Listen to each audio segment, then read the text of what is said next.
Sorry, wrong franchise.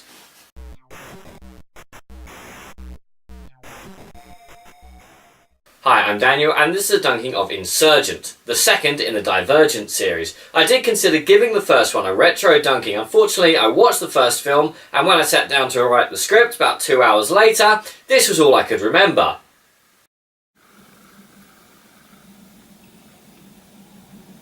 If you haven't watched the first film, don't worry about it. This film is pretty much self-explanatory.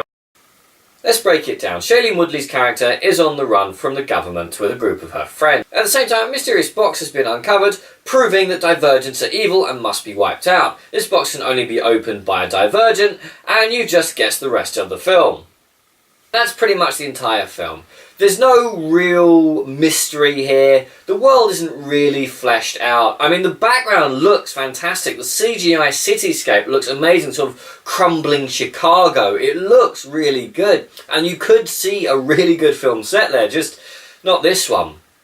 As for the cast themselves, Shailene Woodley is a brilliant actress. She's really, really good at this, as she is in anything. She's given what limited character she's got and really tries to develop it. Her character Triss in this film is suffering from, I'm going to guess, PTSD, and it really does show through, but unfortunately it becomes her main defining character trait, and I would have liked to have seen the character developed. 4 is played by a block of wood, a very attractive block of wood, but even so, and he's got no real character either.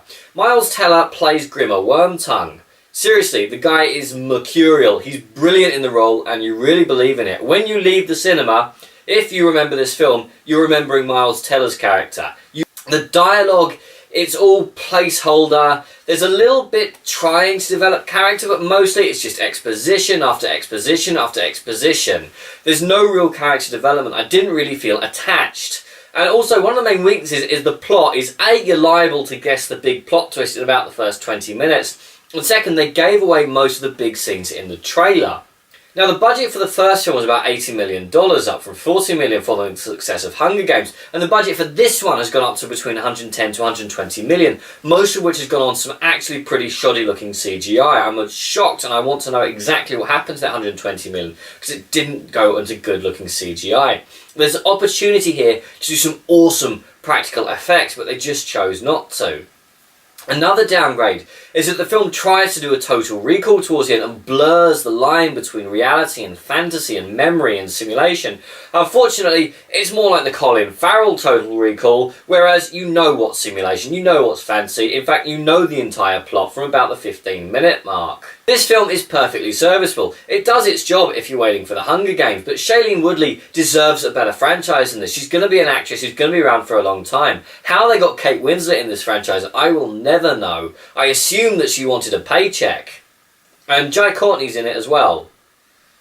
Ultimately, I was completely indifferent to this film. This film is an if nothing else. If nothing else is on, and you want to pass a couple of hours, yeah, fine. There's worse things out to see, I guess. But personally, I wouldn't really bother. I'm Daniel, this is a Dunking. If you enjoyed this video, please like, share and subscribe.